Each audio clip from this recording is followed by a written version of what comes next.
Ma vie avec Lucas était une délicieuse routine de tranquillité et de confort. Après 5 années d'un mariage plein d'amour et de complicité, je croyais sincèrement que nous avions construit une relation inébranlable, sans place pour le secret ni la méfiance. Les petites joies du quotidien nous suffisaient et nous remplissaient d'une satisfaction simple mais profonde. Les matinées commençaient toujours par un réveil serein. Les rayons du soleil de la ville lumière entraient par les rideaux entr'ouverts de notre chambre, illuminant doucement les visages souriants. Nous avons échangé de tendres baisers et de tendres caresses avant de sortir du lit bien chaud. Dans le confort de la cuisine douillette de notre appartement situé dans l'un des plus charmants quartiers de Paris, je préparais le petit déjeuner pendant que Lucas feuilletait attentivement le journal du matin. « L'odeur de ces crêpes est délicieuse, mon amour », dit-il en respirant le doux parfum qui remplissait l'air. Nous nous asseyions ensuite à la table de la cuisine et savourions ce repas spécial, rempli de beaucoup d'affection. Les recettes traditionnelles françaises que j'avais pris soin de préparer me paraissaient encore plus savoureuses lorsqu'elles étaient partagées avec l'homme que j'aimais. Nous avons parlé avec animation de nos projets pour la journée, riant des petits événements amusants de la veille. Ces moments sereins d'interaction amoureuse avant une nouvelle journée de travail ont rechargé les batteries. Le soir, lorsque nous rentrions dans le nid douillet de notre maison, nous commandions de temps en temps un délicieux repas à emporter dans l'un des restaurants du quartier. D'autres fois, je préparais moi-même un plat savoureux et réconfortant, tandis que Lucas me tenait compagnie en cuisine, occupé à éplucher les légumes ou à ajouter des assaisonnements. Après le repas, nous nous reposions côte à côte dans le confort du canapé en regardant un film ou une série comique que nous avions convenu de regarder ensemble. Dans ces moments de détente après une journée de travail, c'était comme si un dôme de paix et de contentement nous entourait. Les rires que nous avons partagés lors des scènes cocasses à l'écran se sont mêlés aux regards passionnés que nous avons échangés.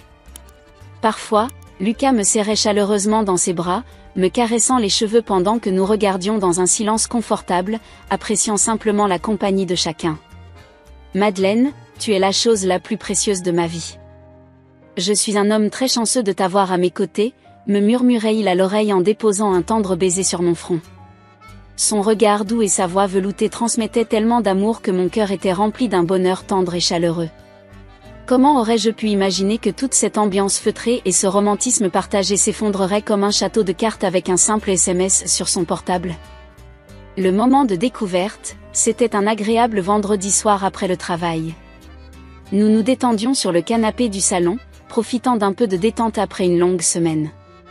Nous avions commandé de la cuisine thaïlandaise, l'une de nos cuisines préférées, et avions apprécié les arômes et les saveurs épicées tout en regardant une comédie romantique.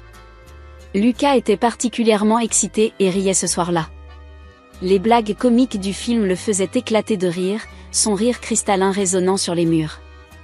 Il semblait léger, sans les poids et les soucis habituels du travail. À un moment donné, accablé par la fatigue après les bons rires, il s'endormit profondément sur le canapé, la tête appuyée sur le côté. Je souris, touché par son expression sereine. J'ai essuyé quelques grains de riz collés au coin de sa bouche et j'ai doucement passé ma main dans ses cheveux soyeux. Puis, son téléphone portable se mit à vibrer sans cesse sur la table basse. Le bruit continu pourrait le réveiller, j'ai donc décidé de mettre l'appareil sous silence. Cependant, lorsque j'ai décroché mon téléphone portable, l'écran allumé a affiché un message texte qui m'a glacé le sang dans les veines. « J'ai hâte de te revoir ce soir. Je meurs d'envie de sentir ton contact. » Pendant quelques secondes, j'ai été paralysée, incapable de respirer. Mes yeux me piquaient à cause des larmes qui commençaient à se former.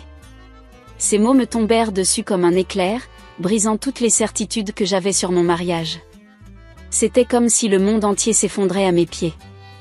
Mon cœur s'est accéléré et j'ai eu des sueurs froides, mes mains tremblantes faisant presque tomber l'appareil au sol. J'ai regardé Lucas, toujours endormi paisiblement, et une vague écrasante de trahison, de douleur et d'incrédulité m'a submergée. C'était comme si tout ce que nous avions construit ensemble n'était qu'une façade, une illusion. Les souvenirs heureux que nous cultivions semblaient désormais n'être que de simples restes de quelque chose de pourri.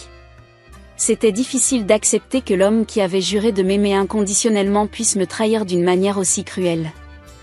La personne avec qui j'ai partagé des rêves, des secrets, des peurs et des espoirs pendant tant d'années était capable de mentir en me regardant dans les yeux. La colère a commencé à bouillonner en moi, me brûlant les entrailles. Comment Lucas a-t-il pu me faire ça? Comment as-tu fait pour faire semblant si longtemps? Cette nuit-là, j'ai très peu dormi, examinant minutieusement chaque signe, chaque détail que j'aurais pu ignorer. La méfiance s'était installée, rongeant mon esprit et mon cœur. Et j'avais besoin de découvrir dans quelle mesure j'avais été trompée. Dans les jours qui suivirent, il fut impossible de me débarrasser du doute tenace qui s'était installé dans ma poitrine. J'avais beau essayer d'agir normalement, de maintenir ma routine et de sourire à Lucas comme si de rien n'était, le soupçon de trahison me rongeait intérieurement comme un acide brûlant. À la table du petit déjeuner, alors qu'il lisait le journal avec désinvolture, je me suis battue pour retenir les larmes qui brûlaient au coin de mes yeux. Comment pourrais-je continuer à prétendre que tout allait bien après ce message révélateur? Mon esprit était un tourbillon de pensées et d'émotions contradictoires. D'un côté, une partie de moi refusait toujours d'y croire, cherchant désespérément une explication plausible qui pourrait exonérer Lucas de ce qui semblait si évident. Peut-être que ce message était un terrible malentendu, une erreur, une très mauvaise blague de la part d'un ami obtus. Mais peu importe à quel point je forçais mon esprit à accepter ses excuses, au fond, je savais que je me trompais. La douleur de la trahison s'est propagée comme une peste, contaminant avec lui tous mes souvenirs heureux. Les moments qui m'apportaient de la joie ne me causaient que de l'amertume, ton sourire captivant, tes regards passionnés, tes vœux d'amour éternel, tout semblait désormais être un gros mensonge. Une farce si bien mise en scène qu'elle a réussi à me tromper toutes ces années. Je me souvenais de la façon dont il me serrait fort et me murmurait à l'oreille combien il m'aimait, me promettant que nous serions ensemble pour toujours. Mais ces mêmes mots semblaient maintenant être de doux mensonges de la part d'un terrible acteur. Comment pourrais-je être si naïf et aveugle? Les doutes me tourmentaient constamment. Où l'a-t-il trouvé? Qui était cette femme qui a eu l'audace de s'impliquer avec mon mari? S'aimait-il ou était-ce juste un désir charnel et une trahison? Depuis combien de temps cela durait-il? Est-ce que Lucas m'a vraiment aimé un jour ou était-ce juste un grand acte? J'avais besoin de découvrir la vérité, aussi douloureuse soit-elle, alors j'ai commencé à l'observer attentivement, à la recherche d'indices, de petits détails qui pourraient me donner un indice sur son supposé amant. J'ai commencé à remarquer de petits changements dans son comportement qui étaient auparavant passés inaperçus. Selon lui, les appels constants concernaient le travail, mais ils ne provenaient jamais du bureau. Les sourires pleins d'espoir avec lesquels il regardait son téléphone portable à chaque fois qu'une notification sonnait. L'époque où il devait travailler tard, et rentrer à la maison avec l'odeur incomparable du parfum féminin imprégnant ses vêtements. Toutes ces preuves que j'ai choisi d'ignorer par peur de la vérité. Chaque découverte était une autre lame tranchante qui me lacérait le cœur. La douleur de la trahison est devenue de plus en plus insupportable, me rongeant intérieurement. Serais-je un jour capable de pardonner à Lucas? Ou serait-ce la blessure qui saignerait à jamais dans mon âme, me rappelant éternellement la douleur de la trahison de la part de celui que j'aimais le plus? En ces jours infernaux, j'oscillais entre une colère incandescente qui faisait bouillir mon sang avec le désir de vengeance, et la tristesse la plus profonde qui étouffait mon âme, me laissant dans un état d'engourdissement émotionnel. C'était comme si je vivais un terrible cauchemar de perte et de chagrin, sans savoir comment me réveiller ou m'échapper. Après des jours d'angoisse, d'insomnie et de méfiance corrosive, j'ai décidé que je ne pouvais plus supporter cette agonie suffocante. Il me fallait de toute façon mettre un terme à cette situation, même si cela impliquait de confirmer mes pires craintes. J'ai attendu une nuit où nous étions à nouveau seuls à la maison. Lucas était distrait en regardant une émission de cuisine à la télévision pendant que je faisais semblant de lire un livre. En fait, mon esprit travaillait sans cesse, repensant aux preuves que j'avais rassemblées et à la manière dont j'allais le confronter. Mon cœur battant si fort qu'il avait l'impression qu'il voulait éclater dans ma poitrine, j'ai pris une profonde inspiration et je me suis approché avec détermination. Je me suis assis à côté de lui sur le canapé et j'ai remarqué qu'il détournait à peine les yeux de l'écran, se contentant de marmonner « Oui, chérie, imprudent ». J'ai tendu la main avec mon téléphone portable déverrouillé, affichant le message fatidique qui avait déclenché toute la crise. « Qu'est-ce que c'est, Lucas ?» ai-je demandé de la voix la plus ferme que j'ai pu trouver à ce moment-là. « Quoi ?» Il fronça les sourcils, me regardant enfin. Puis ses yeux remarquèrent le téléphone portable et son expression changea radicalement. « Je peux t'expliquer, Madeleine. Ce n'est pas du tout ce que tu penses. Lucas commença à avoir des sueurs froides, sa voix tremblante. Ne me mens pas. J'ai crié, ne retenant plus les larmes qui commençaient à couler sur mon visage. Je sais que tu me trompes. J'ai des preuves, des preuves. Non, ma chérie, s'il te plaît. Il a essayé de me serrer dans ses bras, mais je l'ai évité. Ne me touchez pas. Répliquai-je, dégoûté. Je veux la vérité, Lucas. Combien y a-t-il d'autres messages de ce genre? Qui est cette femme? Il a balbutié quelques excuses boiteuses, insistant sur le fait qu'il s'agissait d'un terrible malentendu. Mais j'étais irréductible, je n'admettais plus de mensonges. Je lui ai présenté toutes les preuves que j'avais rassemblées au cours de ces journées tortueuses, depuis les moments gênants jusqu'aux odeurs féminines sur ses vêtements. Plus j'appuyais, plus le masque de Lucas tombait. Jusqu'à ce que finalement, vaincu face à des preuves accablantes, il cède et avoue tout à travers les larmes et les appels désespérés au pardon. Lucas a admis avoir été impliqué dans une liaison extra-conjugale avec une femme nommée Violette pendant des mois. Il a dit qu'au début, c'était juste une attirance physique, mais que plus tard, il s'est également impliqué émotionnellement. En entendant ces paroles dévastatrices confirmant mes pires soupçons, c'était comme si le monde entier s'écroulait sur moi. Un mélange écrasant de colère, de déception, de tristesse et de dégoût m'a complètement envahi. J'ai regardé dans les yeux de l'homme que j'ai le plus aimé dans ma vie et je n'ai vu qu'un grand vide. C'était comme si Lucas, mon Lucas, l'homme pour qui j'aurais pu donner ma vie, était mort là devant moi. Cette nuit-là, j'ai dormi recroquevillé en position fétale, serrant les oreillers encore humides de mes larmes incessantes, pendant qu'il implorait pardon dans l'autre coin de la pièce. Mais le mal était fait, la confiance était détruite. Je ne savais pas comment ni si je pourrais un jour lui pardonner. Au fond, il n'y avait de place que pour la douleur corrosive de la pire trahison qu'on puisse subir. Dans les jours qui ont suivi la terrible confession de Lucas, j'ai vécu un enfer. Au début, j'étais trop abasourdi pour réagir, complètement consumé par la douleur brûlante qui s'était installée dans ma poitrine. Mais petit à petit, cette douleur douloureuse s'est transformée en quelque chose de bien plus puissant, une soif de vengeance incontrôlable. Je devais faire payer à Lucas ce qu'il m'avait fait. Pas seulement pour la trahison elle-même, mais pour tous les mensonges flagrants, la confiance brisée, mes rêves détruits et ma dignité piétinée. Il avait besoin de souffrir autant que je souffrais, de ressentir personnellement l'humiliation et la douleur que ces actes m'avaient causée. C'est alors que j'ai commencé à planifier méticuleusement mes représailles. J'ai observé chaque pas de Lucas avec des yeux de faucon, étudiant ses habitudes financières. Grâce à notre relation de plusieurs années, je connaissais tous ses comptes, mots de passe et numéros d'accès. Et c'est à ce moment-là que j'ai découvert la preuve complète des transferts illicites qu'il effectuait vers cette Violette. En combinant ces informations avec les preuves que j'avais déjà recueillies sur sa trahison, j'avais tout ce dont j'avais besoin pour me venger. J'ai commencé à transférer de l'argent de leur compte vers une caisse noire que j'avais créée, détournant méticuleusement de petites sommes ici et là pour ne pas éveiller les soupçons. C'était comme si j'épuisais lentement leurs économies. En même temps, je me suis engagé à rassembler toutes les preuves possibles de la liaison extra-conjugale empreinte de conversations, factures d'hôtel et de dîner, tout ce qui pourrait l'incriminer. Chaque détail était une petite victoire pour nourrir ma soif de justice.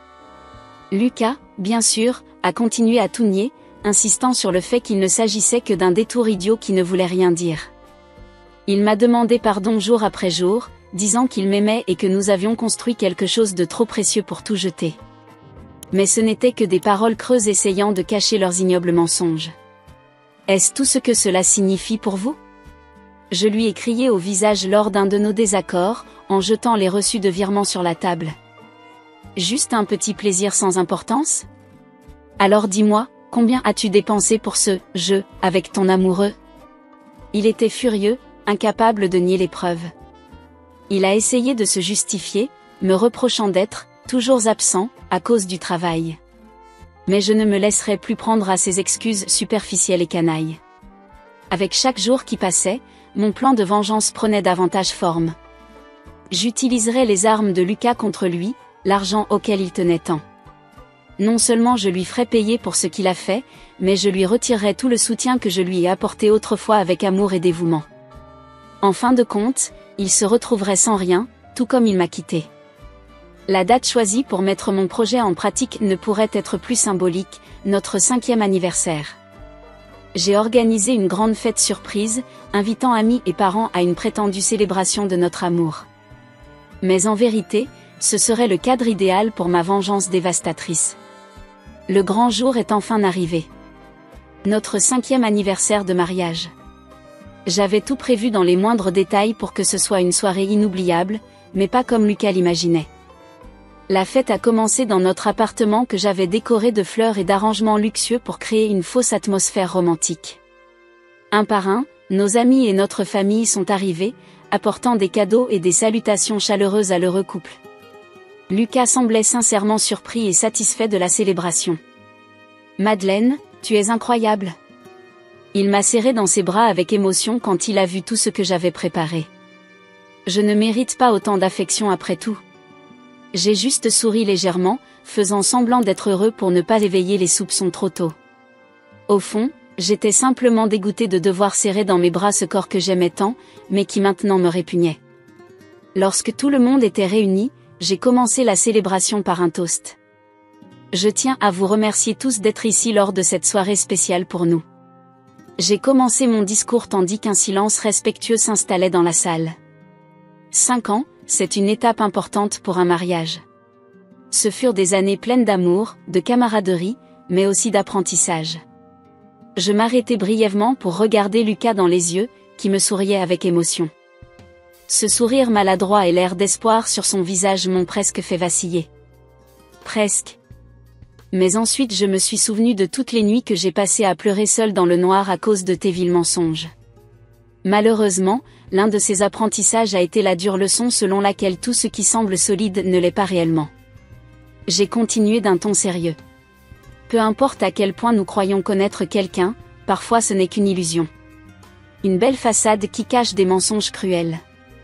Le sourire de Lucas commença à s'estomper lorsqu'il réalisa que quelque chose n'allait pas. Certains invités ont également échangé des regards confus alors que je me dirigeais vers une table d'appoint pour récupérer un dossier de documents. Je veux que tout le monde ici voie cette preuve de la personne que Lucas est réellement derrière la façade du bon mari qu'il a tant cultivé. J'ai ouvert le dossier et étalé sur le sol toutes les preuves que j'avais rassemblées au fil des semaines, conversations avec mon amoureuse, factures de cadeaux et de rencontres avec elle, preuves de virements bancaires illicites. Tout ça en me trompant ouvertement avec cette femme qui s'appelle Violette. Le buzz parmi les invités était général, beaucoup se couvrant la bouche avec leurs mains sous le choc. Lucas devint pâle comme un fantôme, ses yeux écarquillés fixant les preuves sur le sol. Pour la première fois, il était incapable de prononcer un seul mot pour se défendre. C'est la vérité derrière l'homme que tout le monde connaît.